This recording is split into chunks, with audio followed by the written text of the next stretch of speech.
सच्चिदानंद भगवान है कि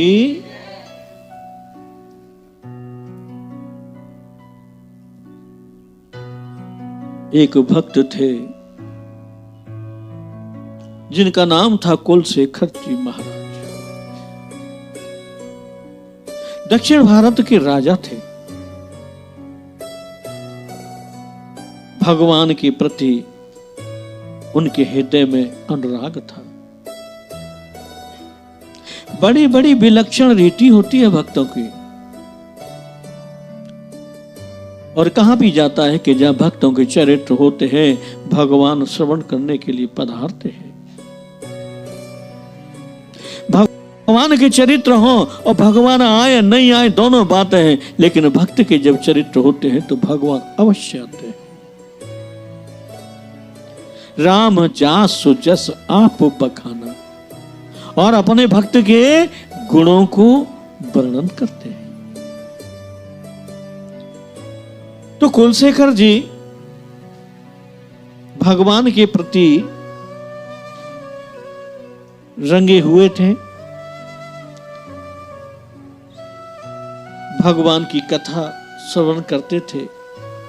उन्होंने एक पंडित जी महाराज थे पास में, पुरोहित जी, उनको कह रखा था कि आप नित्य आकर मुझे श्री रामायण जी की कथा सुनाया करो।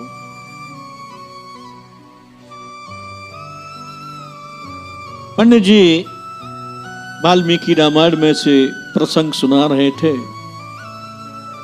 एक दिन प्रसन्न आया कि खरदूषण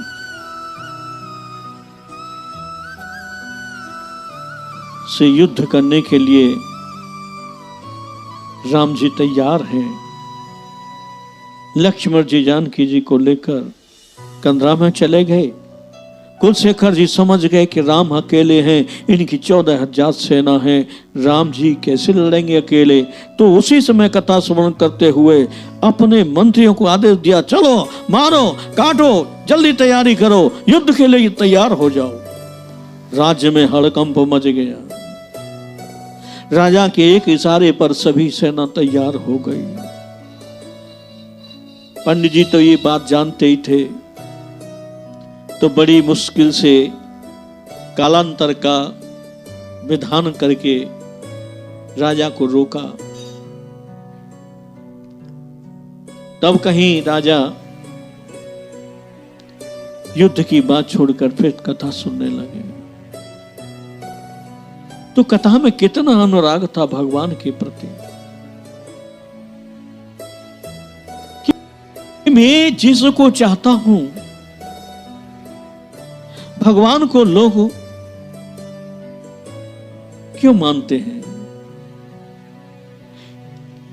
कि जिन लोगों को भगवान अच्छा लगता है वही भगवान को मानते हैं।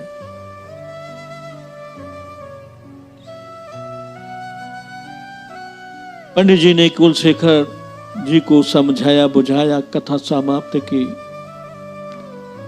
और अपने हृदय में विचार किया कि ये प्रेम आवेश है इनके अंदर, इनको ऐसी कोई कथा नहीं सुनानी चाहिए जिससे इनके हृदय में भगवान के प्रति एकदम प्रेम ऐसा उमड़ आए कि ये मरने मारने को तैयार हो जाए। युद्ध का प्रकरण तो कतई इनके सामने कहना ही नहीं है। नित्य का नियम था, नित्य कथा सुनते थे। एक दिन पंडित जी को कहीं जाना हुआ तो अपने पुत्र को कह गए थे कि तुम जाकर के राजा को कथा सुनाना। उसका पुत्र यथा समय पर कथा सुनाने के लिए राजमहल गया। राजा तैयार ही थे कथा प्रारंभ की ही। कथा में प्रकरण था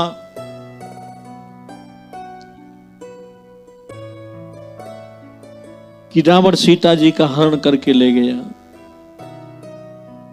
राम युद्ध की तैयारी कर रहे हैं। सीता जी का हरण हो गया, राम युद्ध के लिए तैयारी कर रहे हैं, राम विलाप कर रहे हैं। बस ये आवेश में भर गए और अपनी सेना को आज्ञा की कि तुरंत तैयार हो जाओ, अब तो युद्ध करना ही होगा। रावण दुष्ट नीच हमारी माँ का हरण कर ले गया है, तुमको अगर थोड़ी सी लज्जा हो तो माँ की रक्षा के लिए सभी तैयार हो जाओ। अपने प्राणों का लोभ मत करो, अपने अपने अस्त्र शस्त्र हाथ में लेकर तुरंत अपने अपने घोड़ों पर सवार होकर मेरे पीछे निकलो। इतना सुनते ही ऐसा नहीं है हमारे जैसा कोई सिद्धांत हो कि हम कहें तो हमारी महीनों बात कोई सुने न सुने। राजा महाराजा थे, बात कहते थे तुरंत क्रिया शुरू हो जाती थी। क्रिया शुरू हुई, मंत्री संतरी सभी शस्त्र लेकर के घोड़ों पे सवार होकर राजा के पास पीछे चलने लगे। राजा भी घोड़े पर सवार होकर हाथ में तलवार लेकर बाहर निकला। दन दनादन सभी बड़े वेग से चले जा रहे हैं सागर की ओर। उन्होंने सागर में इतने प्रेमावेश में आ गए कि अपना घोड़ा सागर में डाल दिया, और घोड़ा सागर में जब तक चला दिखा तब तक चल रहा है, बाकी का डूबने लगा। पूरी सेना भी कूद गई पीछे से, सबके घोड़े डूबने लगे, पूरी सेना डूबने लगी। प्रेमावेश ऐसा होता है। भगवान जान गए कि अब विलंब करना ठीक नहीं, मेरे भक्तों के प्राण चले जाएंगे। प्रभु पुष्पक विमान पर बैठकर मां जानकी को साथ लेकर लक्ष्मण जी, हनुमान जी, सुग्रीव, विभीषण, अंगद, दल नील सभी वानरों को साथ लेकर के राजा कुलशेखर के पास पहुंचे और उसे जल से ऊपर निकाला। कहा कि बेटा तू चिंता मत कर, हमने रावण का वध कर दिया है, तेरी मां ये है, इनका दर्शन कर ले, हम छुड़ा के ले आए हैं। अब तो सबको भगवान ने अपनी कृपा से सागर में ऐसी स्थिति में कर दिया कि न डूबे, और सब देखने लगे, भगवान का दर्शन होने लगा।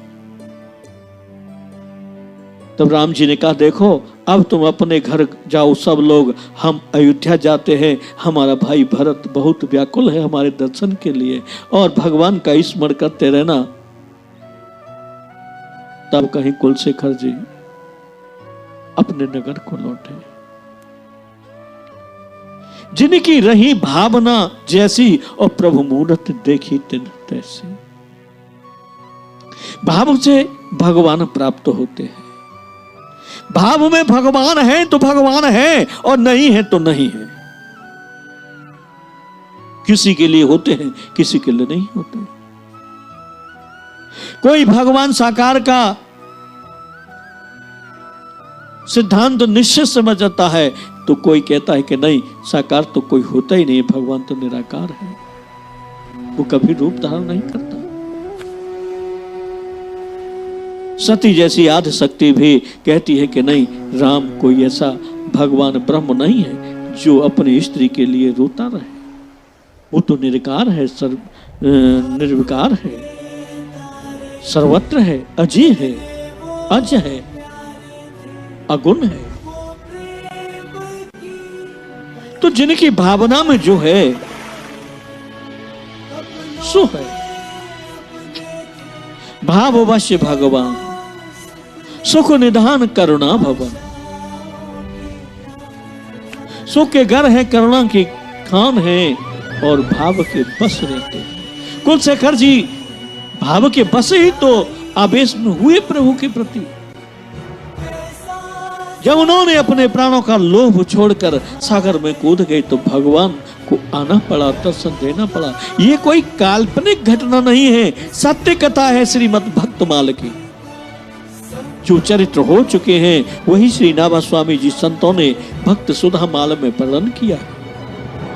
कोई काल्पनिक कथा नहीं है, कपोल कथा नहीं है।